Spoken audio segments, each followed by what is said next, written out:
give us a timeline a little bit on what you wrote first. Was it the Sam the hockey play? Was it the heartwarming stories first, or was it the crime stories, or was it sci-fi stories? Like, what was the timeline of your writing journey, so to speak? And why did you start with that specific genre? Way back when I was, 18, 20 years old, it was mostly in the fantasy sci-fi realm, the unpublished stuff that I've got Hmm. out there, or I don't have it out there that's in a box, uh, carefully hidden away from the world. Um, and then, I had a couple of stories, mainstream stories published. Welcome to the Delos Diaries, where we explore the untamed frontier of writing and creativity. Join your host, Paul Delos Santos, a writer and self-published author, as he navigates the ever-evolving world of storytelling. Hello, everyone. Welcome to the latest episode of the Delos Diaries. I'm your host, Paul Delos Santos. I'm here with Frank Saverio. How you doing, Frank? I'm doing good. I always ask this question. I always launch every podcast with the same question. What got you into writing? Because it's always interesting to me how people get into this crazy world of writing stuff. Yeah, I have a podcast myself, and I mostly interview crime fiction authors, and so it's a question I like to ask as well. And I'm always intrigued by the range of answers. For me, it was kind of like those musicians who just have always been a musician. Like, you don't remember a time when you didn't consider yourself a musician. You were playing guitar at 5, that kind of thing. It's kind of that way with writing for me. I never really didn't consider myself someone who was going to become a writer anyway. Of course, when I was, 8, 9, 10 years old, my parents didn't call it writing; they called it lying. But, but I was able to eventually make it something else. Is it one of those things where you just had a creative mind and you just could come up with this ideas on the fly? Yeah, I think it's and in addition to that, though, the desire to share those stories. I've always enjoyed just sharing stories, and coming up with them is certainly a huge part of it. But then the circle becomes complete when you actually share with someone, and if you're fortunate and they connect with the character or the story, then it's a pretty magical thing. Just you have 3 pen names, if my research looks correctly. That's right. Yeah. What made you come up with like the different pen names for different genres? You seem like you have crime fiction, you have mainstream short stories, and you have science fiction. What made you choose the specific names for each type of style story? Well, my real name is Scalise, and so originally I wrote under that when I was just starting out writing some short stories and trying to figure, talking 18, 19, 20 years old, trying to find my way. And then I got out of the military and ended up becoming a police officer. And I was not writing fiction for quite a while because I was learning a new job, and every couple of years my job would change. I'd get promoted or moved into a new position, and so it was pretty intense in terms of learning a new job. And I also went back to school full time. Got my undergraduate degree in history, so I was writing, but I was writing like police reports and history papers, Mhm. And so when I finally started writing fiction again, in about 2004, it should be no surprise that it was crime stories that came out, but they were kind of dark. And I got worried a little bit that my employer was going to be like, no, that's a bit too dark. You can't do that anymore. And I didn't want to fight about it. I wanted to have a leg to stand on if I had to. So I thought, well, if I'm not Frank Scalise, but I'm Frank Zafiro, and I'm writing in River City, not Spokane, and my bio says, I'm a law enforcement officer in the Pacific Northwest. Well, now I've got some distance there, and so that was the original reason. And then I wrote under that pen name Frank Zafiro for some time, a few years anyway, before it became common knowledge. And by that time, I had 2 books and 25 short stories out there, and so it didn't make any sense to change back to my given name.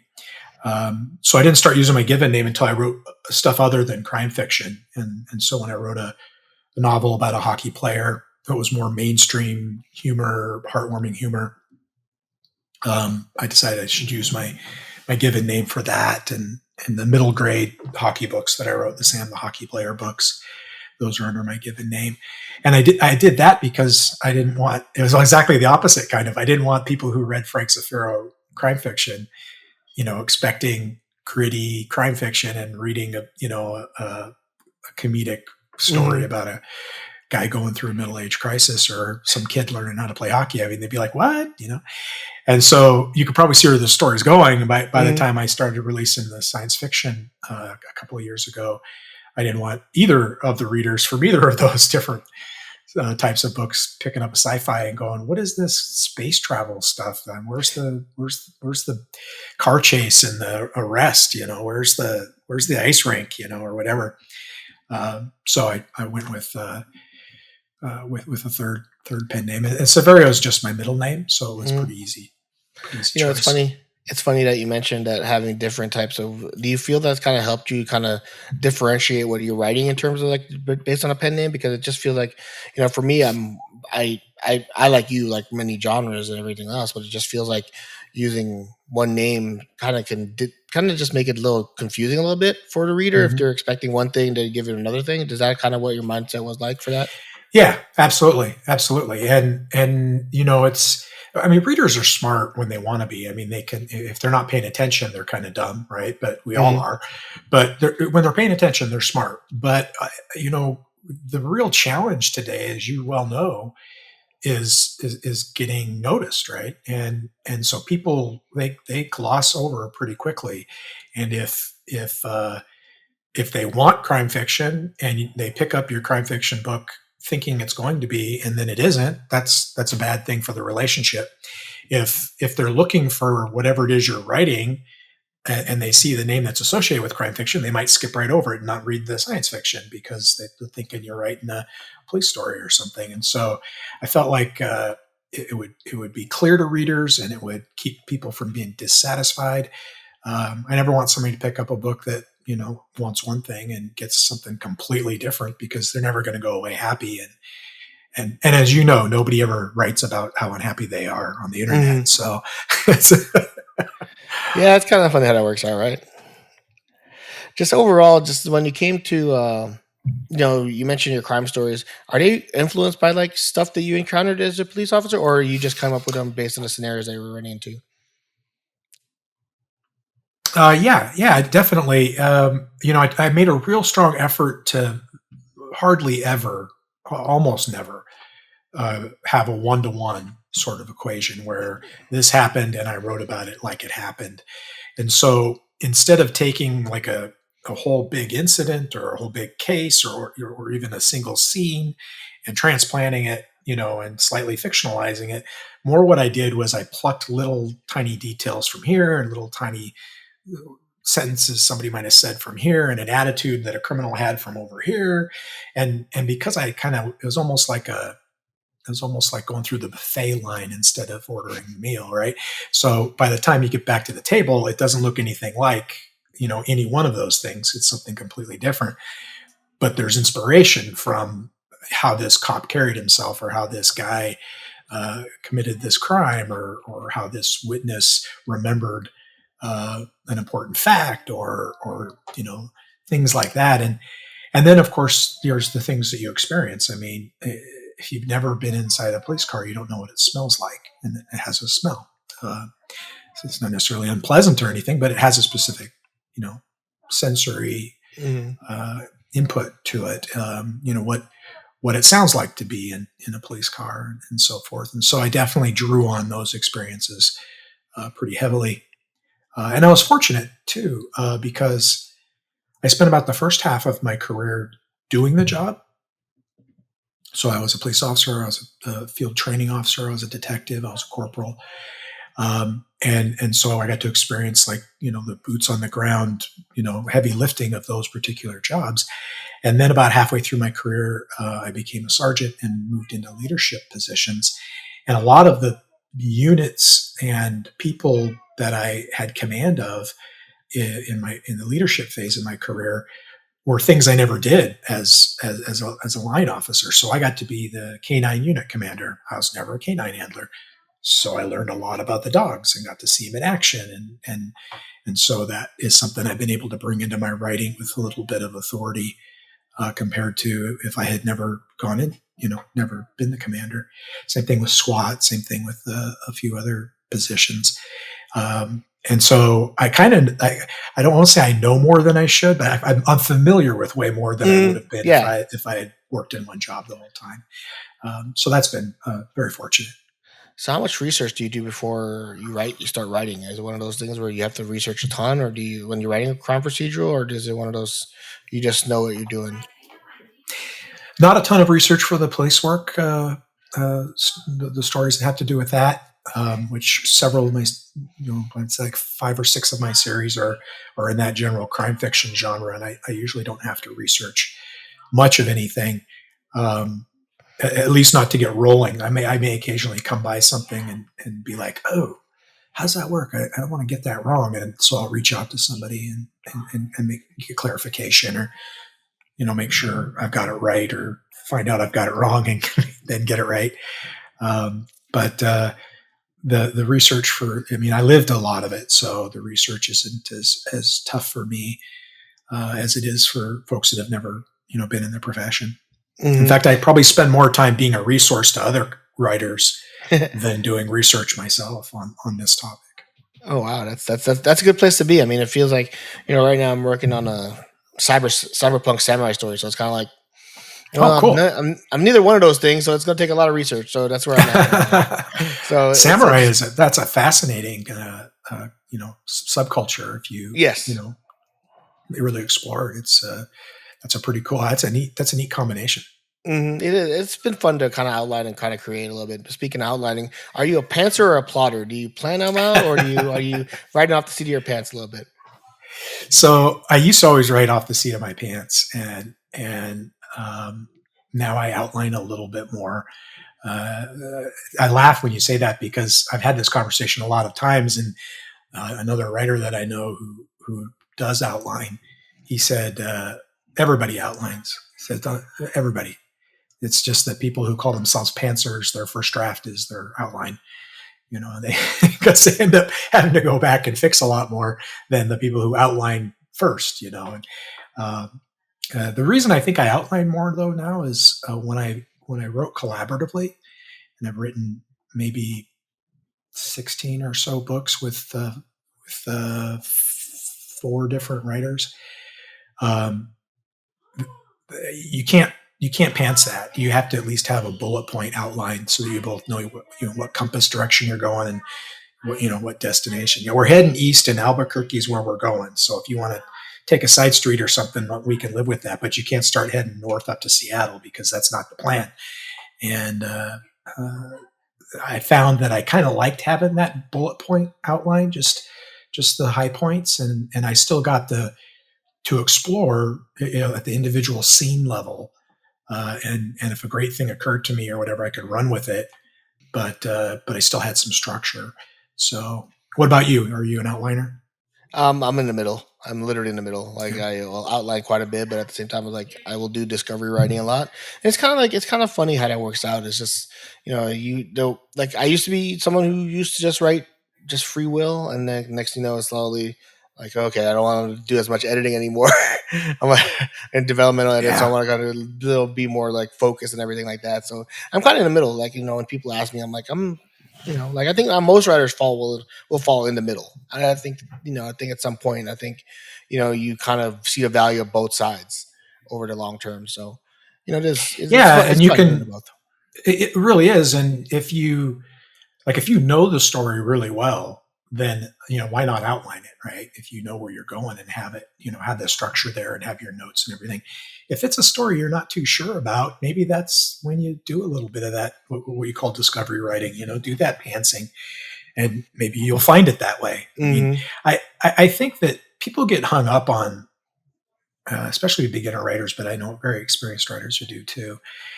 They get hung up on, well, what's the right way to do that? What's the right way to market? What's the right way to outline? What's the right way to write?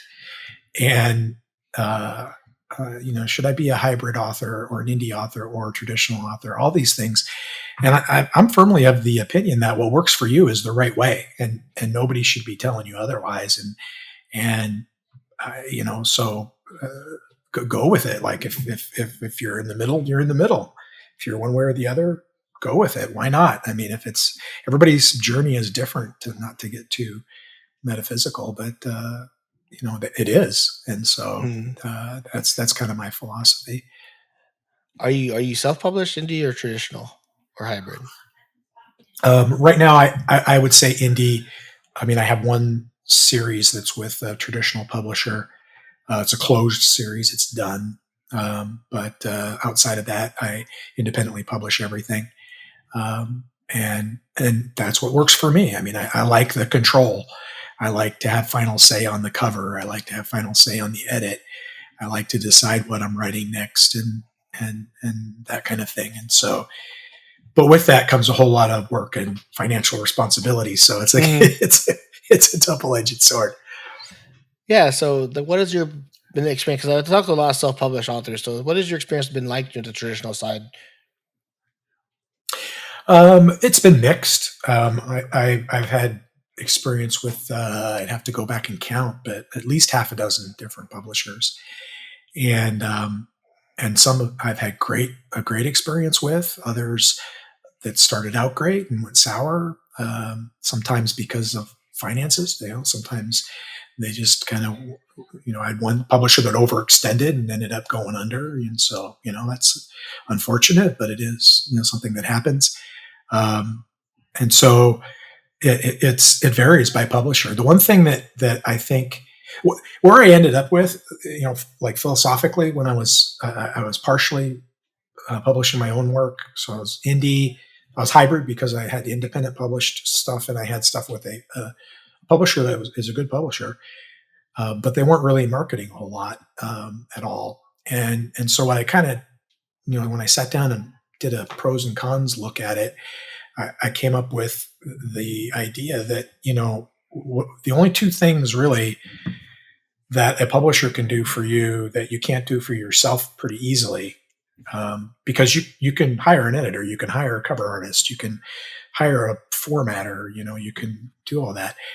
The two big ones were marketing, which you can do yourself too, obviously, but established publishers tend to have more reach and inroads and a system in place that is you don't have to build from the ground up. So there's a significant advantage there if that exists. So marketing, and then cachet, legitimacy.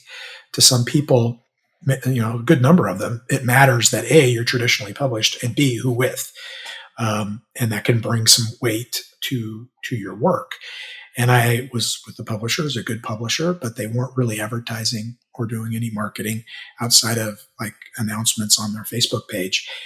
And so I was splitting 50% of my royalties with a publisher for really only the right to say I was with that publisher, because like I said, you can hire your own editor, you can hire your own cover artist, and so forth. And I knew that from publishing some of my own stuff. So I made the decision to buy out my contracts and go full indie, so that I had everything under one banner. And so that's what's worked for me. But when people were like, well, would you tell somebody else to do that? I'd be like, I'm not going to tell anybody to do anything, because Mhm. Yeah. it's all what you want, right? I mean, maybe you don't want to hire an editor. Maybe you don't want to have to deal with the book cover, with learning how to format, with learning all that stuff. You may have no desire to do that. And you may be with a great publisher that markets really, really well. Then that's great. And you should do that, and so that's been generally my experience, and why I went full indie. But I wouldn't, presume to tell somebody else which way to go. Give us a timeline a little bit on what you wrote first. Was it the Sam the hockey play? Was it the heartwarming stories first, or was it the crime stories, or was it sci-fi stories? Like, what was the timeline of your writing journey, so to speak, and why did you start with that specific genre? Way back when I was, 18, 20 years old, it was mostly in the fantasy sci-fi realm, the unpublished stuff that I've got Hmm. out there, or don't have it out there, that's in a box, uh, carefully hidden away from the world. Um, and then, I had a couple of stories, mainstream stories published in the early 90s. And then, 93, I came on the job, and I didn't, and I started writing procedural in about 95. And then I set that aside from 96 to 2004 when I was going through that period I told you about previously. And so when I started writing again in 2004, the short stories that I was working on were almost all crime fiction. And I pulled out that first procedural again and rewrote it and revised it. And so the short answer to your question, it was crime fiction first professionally. And so that first crime fiction police procedural, Under a Raging Moon, which is the first book in my River City series, that was first. And then crime fiction was it for a while, a good 6 years before I wrote the All That Counts, the hockey novel, and started working on the Sam the Hockey Player books while I was writing crime fiction at the same time. And I didn't write any science fiction until about 2017 when I wrote an alternative history novel. And then, it was only maybe 3 years ago when I wrote the first full-on sci-fi novel, The Kemper's House. Mm-hmm. And I'm working on my first fantasy novel now. So that's kind of the timeline. Definitely crime fiction for first and for a while. Mm. So what made you want to jump into like the middle grade like hockey player? Because I write for NHL.com as an independent contributor. Oh, really? Like, yeah. It's what I dig. So it's just one of those things. I'm always interested in how people get into like going into like the whole like sports heartwarming story kind of when you're spending most of your career as a crime writer. Mm-hmm. Yeah. Well, I was a big hockey fan. I came to it in the early 90s as an adult. I think I skated for the first time when I was 29. So you're only ever going to be so good when that's the case. And I'm still striving to get to that level. But love it. Been watching it since then. I'm a Flyers fan, so I watch 82 and hopefully more a year, since about 98. And then when my kids started playing, eventually, with my second son, I started coaching youth hockey too. And so being around those kids and everything, and got me thinking about it. And I think all sports are probably this way. For me, it was hockey that I really paid attention to as a team sport. There's so many life lessons that come out of it, and I kind of wanted to explore those, so that when the kids read the book, there's a pretty obvious lesson there for them, mm-hmm. In addition to an entertaining story, and lessons that are very specific to hockey. Like the first one's called The Hardest Hit, and Sam gets a concussion he has to come back from, and he has to come back from the fear of getting another one and fight through, the time it takes to heal and all of that kind of stuff. And of course, if you translate that to life, life, as Rocky Balboa has said, life will knock you down, right? Mm-hmm. But it's not about whether you get knocked down or not. It's about whether you get back up again. Just like in the NHL, it's never about whether you drop the gloves or not, or it's never about whether you win the fight or not. It's about whether you were willing to drop the gloves to stand up for a teammate or something. Mm. You could drop your gloves and get smoked, and your teammates appreciate what you did. And that's a little bit unique to this sport, I think, in some ways. And so just wanted to kind of weave those ideas into a kid's book. And then my wife teaches middle school too, so that probably had something to do with it. So how did the writer's mindset shift a little bit, going from such a serious topic from crime to a little more lightheartedness in the stories? I mean, how did that mind shift initially go for you? Well, it was pretty easy because I think it was a very necessary, like, crime fiction, especially the way I wrote it, was dark and heavy, and the job is dark and heavy at times. And so, escaping into the world of a 11 or 12-year-old involved in a sport that I absolutely love, and, love watching, love playing, love watching my kids play, it was a big part of my life, was, I think, mentally very healthy. And so it was a pretty easy transition to embrace.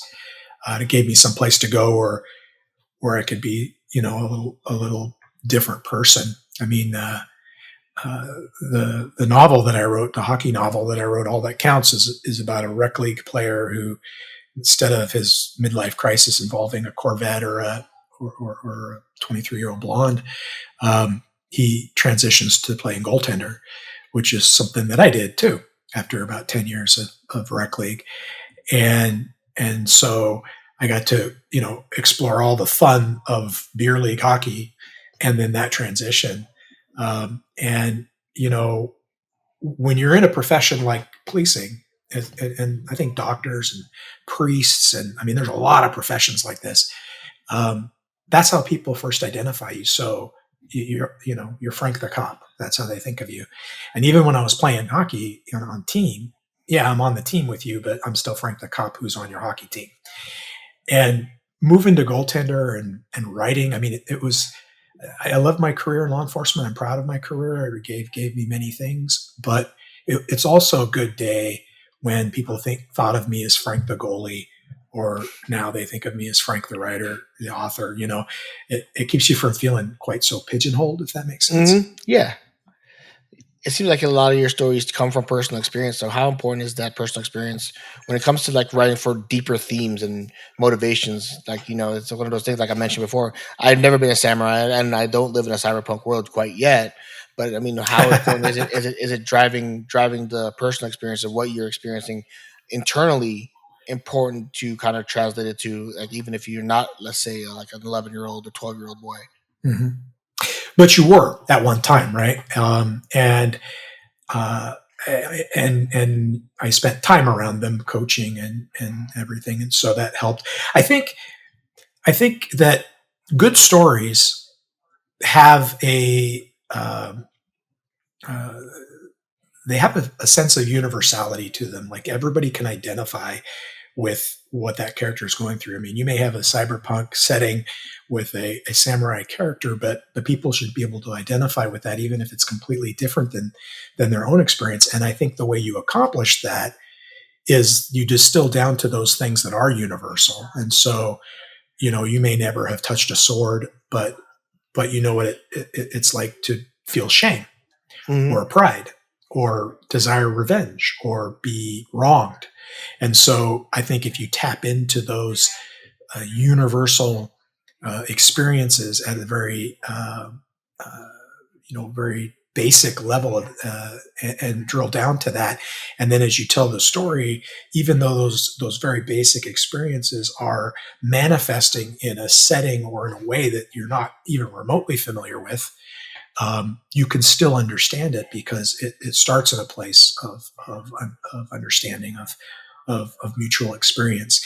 And so I think it's important to draw on those experiences that you've had, at least for the flavor and the tone and the sense of them, so that you can repackage them in a way that fits the story, but is also, it's accessible to the reader because of where you both started at a very human place. If that doesn't all sound very pretentious, I don't know. Writing can be pretentious a little bit, so it's kind of one of those arts that is like, like all art is like, it can be high art or low art, so it's one of those things that always falls that way. So it makes sense, but ultimately, like for me, like how do you, like, not necessarily, like, for lack of a better word, dumb down like a story, like a crime story, and make it so it's digestible for a reader who's never been in your shoes? Because I know, like, I haven't been a former teacher, I haven't been, all these other things that you need to get caught in the minutia and the verbiage Mm-hmm. and everything like that, and the Mm-hmm. details that, sometimes. But how do you kind of like make sure that you get all those things so that a reader can understand? That's a great question, and it's a bit of a dance, because you're not writing a textbook, and so you don't want to stop and explain the metallurgy of the cauldron that you're about to boil the heroes in, right? But they have to understand it's metal, and it's going to hold water, and it's going to conduct heat, and so how do you go about that? And sometimes it helps to have a character that is less versed than the main character, or the person, or have the main character be less versed in what they're dealing with, so that somebody in the story is also discovering it. That can be one way to go about it. I've just found that you you have to be careful not to just go, okay, just a second, I have to explain this to you before we can go on with the story. You can't tell it in a way that has that huge like speed bump, because that reminds people they're reading, and when they remember they're reading, they sometimes remember they could be doing something else, and they put the book down. Yeah. So you have to weave it in an organic way, and sometimes you just have to decide, you know, how much to leave in and how much to leave out. I mean, do they really need to know all 7 factors here, or if they just know these 2, is that enough for them to understand the story? And I'll deal with the 2 emails I'm going to get from people who know better, who said, you left out these other 5 factors. Well, you're right, I did, but people got it because I didn't, go too deep. So Mhm. it's almost I think you just almost have to feel it. You have to feel your way through it, because there's a sweet spot somewhere in the middle between them being lost because you didn't tell them enough, and then on this other side, them being bogged down by the minutia and starting to feel like is there a PowerPoint that comes with this, type of Mhm. feeling, and we have a little bit of expert blindness sometimes if it's something we know about. Like you said, you were a teacher. Mhm. I mean, you have an expert blindness there to where you might you might be thinking what you're talking about is basic stuff, and really you're already into high school stuff, Yeah. and people are like, whoa, whoa, whoa, whoa, and so we have to check it against somebody who maybe doesn't have that expertise and somebody who does, to see if you're in that sweet spot. Yeah, and it's funny how that works out sometimes because you just like it already is hard enough when you're so ingrained in the story itself. So you already don't see the blind spots. But when you add the Hmm. expert blindness into there, it seems like there's a Hmm. lot of like areas that you feel that you either missed out an explanation or everything, or you don't or you go into too much detail. So it is a fine dance. I joke with my friend because one of his novels that he loves is Moby Dick. I'm like, I can't get into it because he talks about whaling for nearly half the book. It's like one of those weird conundrums of like just talking about Yeah. whaling and just kind of you lose me because I like you said I'm reminded that I'm reading, so it's an oddball kind of scenario. So I remember you mentioned that you had a Kickstarter starting on March 1st. I mean, I'll get this out like probably sooner than with the Kickstarter in mind. But did you launch that at all? Yeah, it's underway now. It's the first book in my Seasons of Wither fantasy series, which is projected as a 4-book series. If you're going to have the word seasons as your title, you probably Mm, going to have 4. And I've never done a Kickstarter. I thought it might be a good way to test it out, see how it goes. So I've got it live now with all the details, and people can pledge as low as $7 for the ebook, and then goes higher if you want a paperback or if you want the special edition hardcover and things like that. Some really great artwork that my colleague Zach McCain does. He's done a number of my covers. You can see actually the couple of them, the mm, couple that are right there. He did both of those, and he's hand drawn all the art for this, including the cover and the character work. And um, I grew up on sci-fi and fantasy, and so it's nice to be returning to that genre as a more mature writer, and telling a story that's been bouncing around in my head for a decade and a half at least. mm-hmm. So, what made you decide to go to Kickstarter rather than just self-publishing it again? Was it just one of those things you just wanted to try it, and would you, even if you don't get funded, would you actually like still release the book? Yeah, it will be independently published either way. This was just something that I wanted to try. I wanted to see, if it would work. I had a friend who tried it for a crime fiction novel, and it didn't work. But I had read that fantasy and romance do better on Kickstarter, sci-fi, fantasy, and romance. And so, to be honest with you, I looked at it as an extreme version of pre-order. Mm-hmm. The people who are pledging, if it funds, then they've basically pre-ordered the book about a year in advance. But it'll help me gauge, if there's any interest at all in it, um, and that'll affect, how high in the queue it is in terms of when I'm working on it. If if the Kickstarter funds, it'll be up really quickly, like very, very quickly. Like I've got a half a book to finish and then a short novella, and then it'd be next. If it doesn't fund, then it may still be next, but there's less urgency because nobody's waiting for it that paid for it. Yeah. And you never know. It was a little bit of a lottery ticket too, to be honest with you. I mean, if it gets spotted and people get excited about it and it explodes, then that could be great. But I looked at it as a low risk, potentially high reward, because at the end of it all, I really haven't spent or won't spend anything that I wouldn't have spent to publish it independently anyway.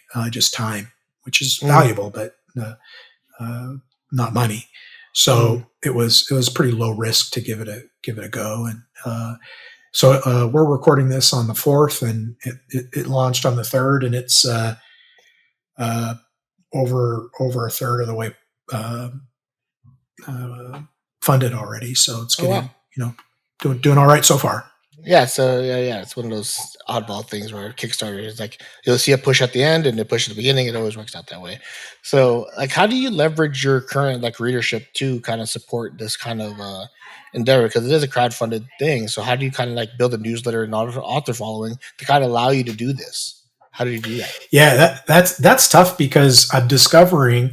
So one of the reasons I wanted to do this was, for the experience, right? I mean, even if you fail, it's just another form of feedback. And I'm discovering that there's not a huge crossover between crime fiction readers and fantasy sci-fi readers. It's not, and it's funny because they'll read the genre if it's blended. Like crime fiction people will read a sci-fi crime novel grudgingly, and sci-fi people will read a novel that is a crime novel with a sci-fi setting, probably a little bit less grudgingly. But if it's like straight sci-fi, no crime, or straight crime, no sci-fi, or fantasy, no crime, I mean, it's like the people are in their silos a little bit. Not everybody, but people like what they like, and so.